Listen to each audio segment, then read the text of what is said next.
Hello and welcome to another Positively Paranormal, my bi-weekly talk show, ghost storytelling session that never happens bi-weekly. Maybe it's monthly. I'm going to try to get back to it. And one of the things I'm going to do to make it easier for myself is do shorter episodes. I was going on too long, probably too long for YouTube in general. But I'm just going to get right into the stories and always your comments. So I'm going to go into the comments first. And this actually comes from my website. And the person actually reached out to me also on my Instagram page, What's Your Ghost Story for that, and what'syourghoststory.com for the website. And I really love it when something I did a long time ago suddenly is getting out into the world more. Who knows what it is when it comes to algorithms or just the Google bot, whatever, the web crawler going out there and making sure that my articles come up higher on the results page. But Haunted Glendale, California, an article I wrote in May of 2017. And this was one of the last explorations I think I did as an LA resident shortly before I came back to the Midwest.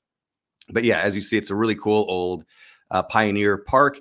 It's pretty isolated. Sadly, as we see happens, isolated cemeteries get vandalized. And this is something that happened here big time.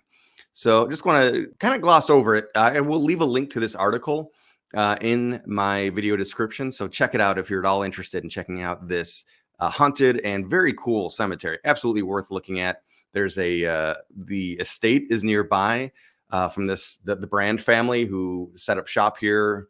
Some of the early residents of Glendale, the Glendale area, which is apparently a very haunted home as well at this point. But the comment in question said, we use an EMF detector. I think they mean they were going for EVPs and they got the works. So the words sheet, don't blink, vacation, landscape, Parker, and felon. And then they got the word nod after asking if they are referring to the person who unearthed the graves, did the vandalizing. Because, yeah, it wasn't just like spray painting a name or spray painting on a grave. They were actually dug up bodies. I mean, it's as bad as could be. So naturally, it makes sense that the place would be haunted. Do we know the names of those who did it or if anyone was prosecuted? So when it comes to situations like this, usually you're never going to get the bad guy. I hate to say it, but it's true. These are...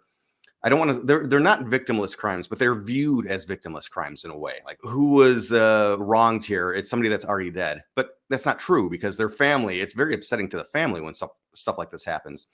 So there are victims, but usually it's a thing where, especially this location is more isolated. So there's much lower chance of witnesses. And we're also talking about long ago, decades ago, even to the 80s and earlier, even early 90s and earlier. There aren't as many security cameras around. Ring doorbells aren't everywhere. When a crime happens in an isolated cemetery, even in a populated area like LA, it might not be noticed right away. It could be weeks before anybody notices what happens. And then it's very difficult to go back and try to reconstruct the timeline for the crimes. Unfortunately, that's my answer. I do need to do research, additional research. This isn't a location I have thought about in quite a long time. So thanks for kind of bringing it back up to the surface for me. And I'm glad people are going out there because in this article, I talk about how important paranormal investigation could be at this location to get the full stories of the people here, because a lot is lost of time. There could be a lot that could be learned. We have to be careful with paranormal investigation in trying to fill in the gaps of history, but I think it's possible. And that's exciting to me. It's one of the things I love most about paranormal investigation is that maybe we can find some answers that were once thought lost to time. So let's keep going back. Let's keep seeing if these words come up in other EVP sessions. So this was a question to me, my question back, which I did comment. I did respond to the original poster of, okay, you were getting words. Were they on a recording? Were they spirit box? Were they ovilus? These different investigation methods have different levels of importance, in my opinion. Like if something comes across on a voice recorder, that is the absolute best, in my opinion. But if it came through those other objects, that doesn't mean I don't believe in them at all. It just means I want more reconfirmation on it before I really buy into it. But other people can go out looking for these words as well at this point and see if anything pops up.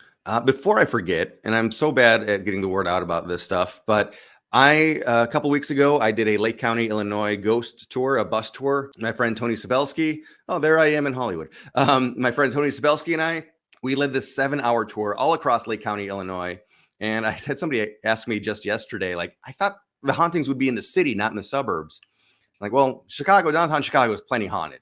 Absolutely. But in the burbs, it's quieter, it's darker. You might be able to actually observe more things than you can in the hustle and bustle of the city. Plus, we're talking about Lake County, Illinois. We're not talking about in the middle of nowhere. Not that any place can't be haunted, but this is an area that has been settled for a very, very long time. Obviously, we have First Nations, indigenous peoples who were here for thousands and thousands of years before the white settlers came in.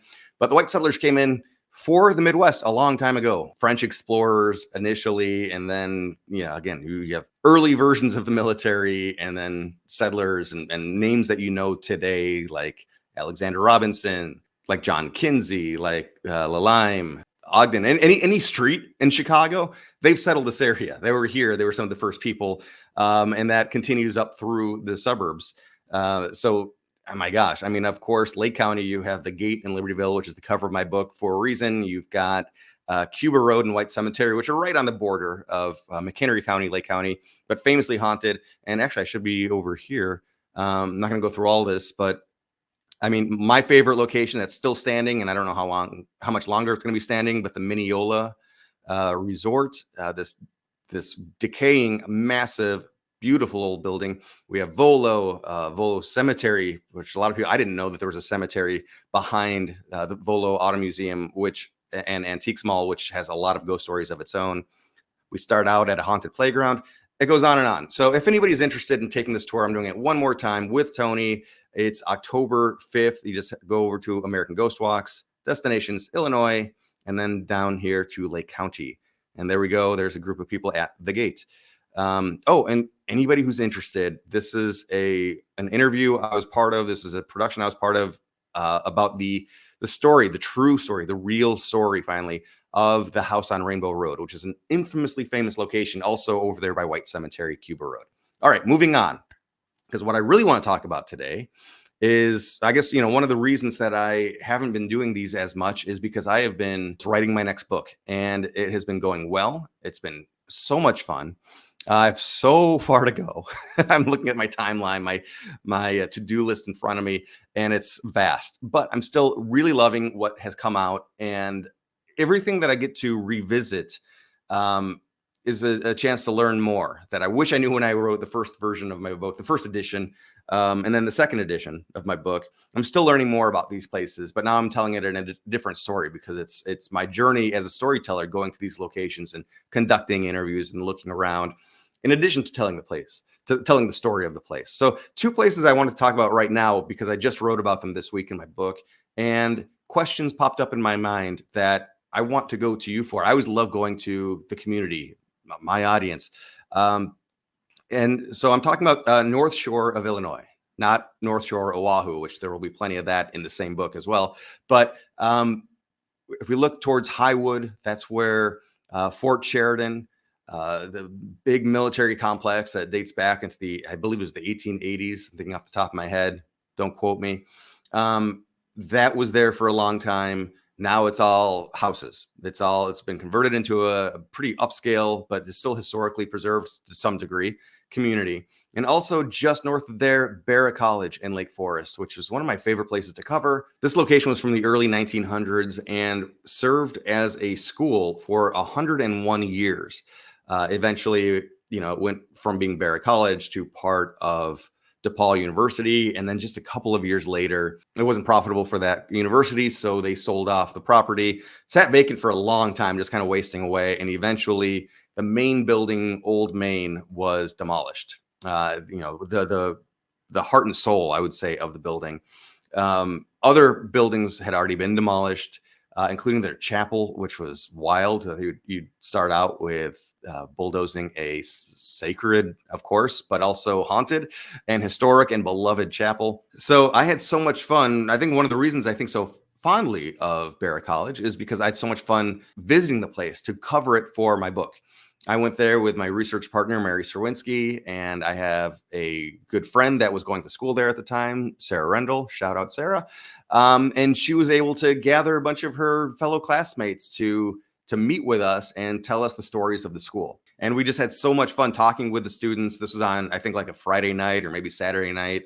And, the school was kind of closed because no classes were in session at this point, but we still could walk the halls and we could walk around this huge building, Old Main, which was obviously, it's always a blessing as a paranormal investigator, as a researcher, as a historian, to visit these places while they're still there. We had no idea at the time that it would be gone in a matter of years, but that was the fate of that location.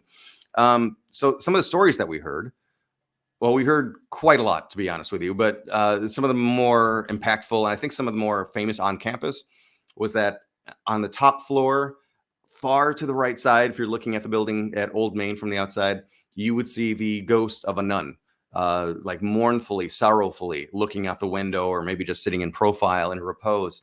And the legend is, and again, it's a very cliche horror story legend, is that this was a nun who was feeling extraordinarily guiltful for, well, having a romantic entanglement, and now she was with child.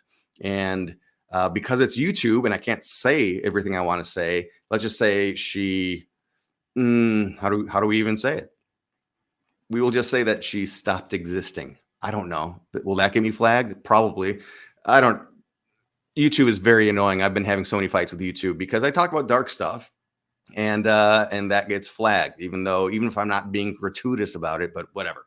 The other famous story is that there's a maintenance man who one day he had to go to work and he didn't have childcare, so he had to bring his young son to work with him, and the kid was left unattended as the dad was working on something, and the kid goes and hits the call button for the elevator. The doors open, the kid steps into the elevator, but the elevator didn't actually arrive, just the doors open, and the child then fell. The ghost of that child is seen on both the floor where he hit the call button, which was the art wing, and then also in the basement, or on the lowest level where his body would have landed. And most interestingly, he makes his presence known by vandalizing art. He will take his hand and continue to finger paint, basically, usually putting his hand in blue paint and then sticking his handprint on the college students who are working on projects. They'll come back to school one day and then find that, oh, my artwork has been defaced by some little brat who passed away decades ago.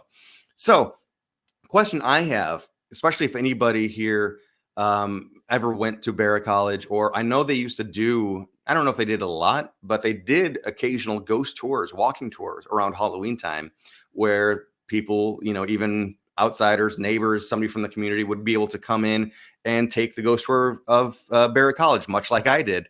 I'm curious if there are more solid stories. I mean, those stories are great, but there's kind of nothing behind them that I can really point to say proof.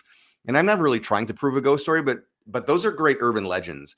I would love to hear a more compelling firsthand account. There should be artwork with little handprints on them. I've never seen that. I'd love to see that if that exists. If there was ever any proof that there was a tormented nun that worked there up until she was not working there anymore, I would love to know. There is a cemetery on the grounds that is primarily, if not exclusively, nuns, other helpers that worked at the school over the last 100 years. That is still there. There's very little left, but there are some relics of Barat College. Moving on to Fort Sheridan, I've got questions about today, about what it's like today. I have had people reach out to me, people that work in construction, even food delivery people that have to go into Fort Sheridan to deliver food, because again, like I said, it was an old military base, but it's been modernized, and now it's full of upscale housing. So, obviously there's a lot of people living in these old buildings that are historically protected. I think there's 94 buildings that are on the historic registry, because it's a whole historic district now. So here's what I have historically, and it's a long list, but I'll try to go fast. The fort's hospital has a custodian still on duty. Witnesses have reported the sound of him banging on furnace pipes. A short and stocky man has been seen walking into the hospital cellar. People looking up at the hospital's top floor have seen a ghostly nurse in the window. Building 31 is the most haunted and was the clubhouse called the El Morocco. The woman in orange is seen here. She bears a resemblance to Mimi Eisenhower. In addition to appearing fully formed in front of people, swirling orange mists also appear in places where the woman is often seen, perhaps attempting to materialize, but not fully getting there. That location is also the host of phantom sounds, including footsteps walking across the main floor, the sound of objects being thrown in the basement, but when investigated, nothing is out of place. A cook still reports to work at the clubhouse at 6 a.m., walking up the back staircase towards the kitchen. In the easternmost portions of the property, a man appearing to be in blacksmith attire wanders into homes. One of the previous barracks buildings, which those are the buildings that are attached to the huge water tower in the center. A drill sergeant from the 1800s is still barking out orders to startled witnesses. Phantom accordion music originates from the site of a German POW camp. A muffled German conversation is often heard in another barrack building. Maintenance man is seen in several buildings. According to legend, this man died when he was accidentally shot during a World War II training exercise. At least one soldier wearing Civil War era uniform is seen on the grounds. The fort was built after the Civil War was over, but there's definitely a lot of people that would have worked or trained there who had seen action in the Civil War. Would not be surprising at all, especially people that were maybe soldiers and then continue to move up the ranks. I could definitely see them, people with memories of the Civil War and maybe old uniforms of their own still hanging out at Fort Sheridan. A horse is seen running down Patton Road, which runs the length of the cemetery. I actually had an eyewitness account from a different road, so I'll have to add that. By the way, yes, I am reading a little bit of my book here.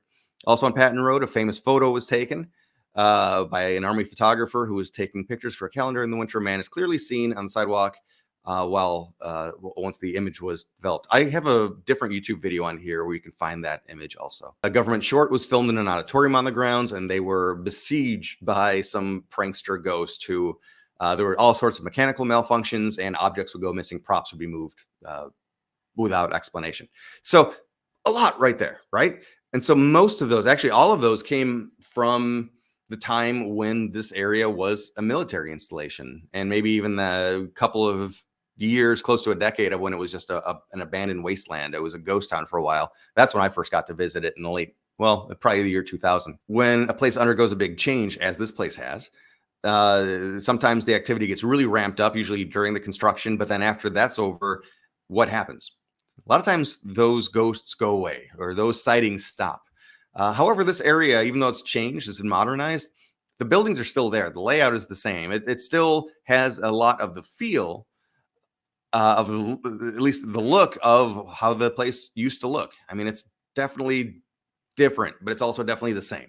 So are any of those things still being cited, or have new apparitions appeared? Have new things happened? Actually, I did have a really wild story that somebody sent me, that time slips are happening, where you could walk into a room and it looks as if it looked in the 50s or earlier. So there's definitely new phenomena going on there, but I'm curious about those old specters. Are they still haunting those grounds as well?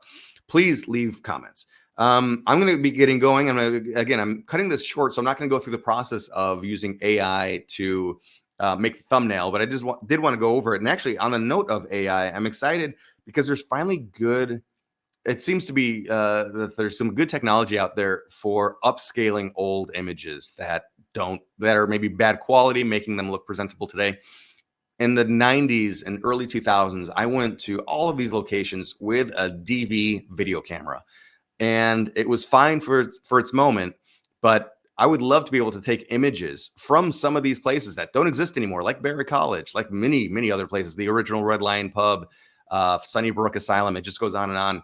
I'd love to take that footage, even just take a still frame of it and to update it and make it look presentable, because man, that quality of that footage is not good by today's standards. So once I get to that stage, I'll probably do another book writing update where I kind of show what I'm doing there. I know it's kind of sketchy ground on what is real anymore with AI, but still an upscaled version of this old footage is going to be better than how it looks currently. So I'm excited to see what works, and maybe it's not going to work, but I'll be able to take you on that creative journey with me. So what I was thinking for today, and thinking about in the style of the great Haunted Mansion in Disneyland, there are so many great characters that we just talked about between these two locations. So I'm thinking we do kind of a portrait wall and we'll have the mischievous little boy with the blue dipped hand. We'll have the sorrowful nun. We'll have the drill sergeant from Fort Sheridan, and then we'll also have the woman in orange, of course, Mamie Eisenhower. Yeah, we'll see how well it turns out, but that's the idea at least. Oh, and I almost forgot. Somebody left a comment that needs more explanation, because it was not the best written comment. So I'm not going to call anybody out for their writing skills. But somebody wrote that there were 10 at Fort Sheridan, that there were 10 German POWs who died and are buried on the grounds, but that there's only 9 graves, perhaps. This sounds like a good legend. I don't know. Is this something that people who live in the property currently are talking about? Much like Barat College, there is a cemetery on these grounds as well. I guess in both cases, the cemetery is isolated from the main living space. But yeah, in both cases, there is a historic cemetery on the grounds. So if anybody knows the legend of the German POWs that are buried on site that might have a ghost story connected with them, definitely, even if it's just an urban legend, if you don't believe it yourself, just let me know. I'm curious what that story is. Thank you so much for watching. Anybody that's interested, I'd love to see you up in Lake County as I take you around my old stomping grounds. Some of the first ghost stories I learned as a kid growing up. I love giving that tour. Thank you for watching. And as always, I want to know, what's your ghost story?